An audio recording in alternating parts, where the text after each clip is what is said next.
तोहरा पढ़ेले बहरी गे गे माई भेजल तोहरा पढ़ेले बहरी गे छौड़ा पाटा बही जाके कोचिंग में तो छौड़ी सहरी गे छौड़ा पाटा बही जाके कोचिंग में तो छौड़ी सहरी गे पापा माई भेजल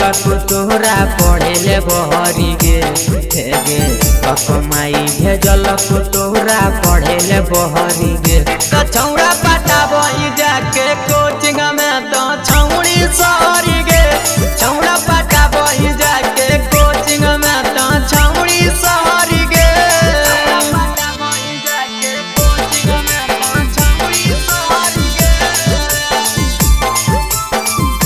कोचिंग में छौड़ा पाटा बही जाके कोचिंग में तो छौड़ी सहरी गे छौड़ी सहरी गे गाँव टोला को छौड़ी तोरा दू नंबरी गे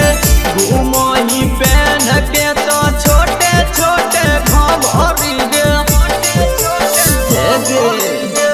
गाँव टोला को छौड़ी तोरा दू नंबरी गे घूमही पहन के तो छोटे छोटे घमरी गे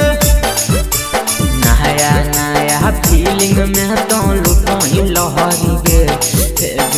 नया नया फीलिंग में तो लुटही लहरी गे छौड़ा पाटा बही जाके कोचिंग में तो छौड़ी सहरी गे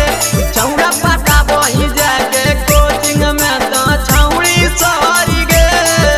पाटा बही जाके कोचिंग में तो छौड़ी सहरी गे कोचिंग में छौड़ा पाटा बही जाके कोचिंग में तो छौड़ी सहरी गे छौड़ी सहरी गे सबके ध्यान छौड़ी रहो तोरा ऊपर गे टीचर भी कहो तोरा क्यूट बेबी सुपर गे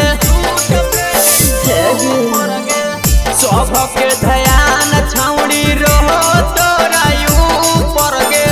टीचर भी कहो तोरा क्यूट बेबी सुपर गे राइटर राहुल विजय जानो हो खबरी गे गे आर के संजय छौड़ी जानो हो खबरी गे छौड़ा पाटा बही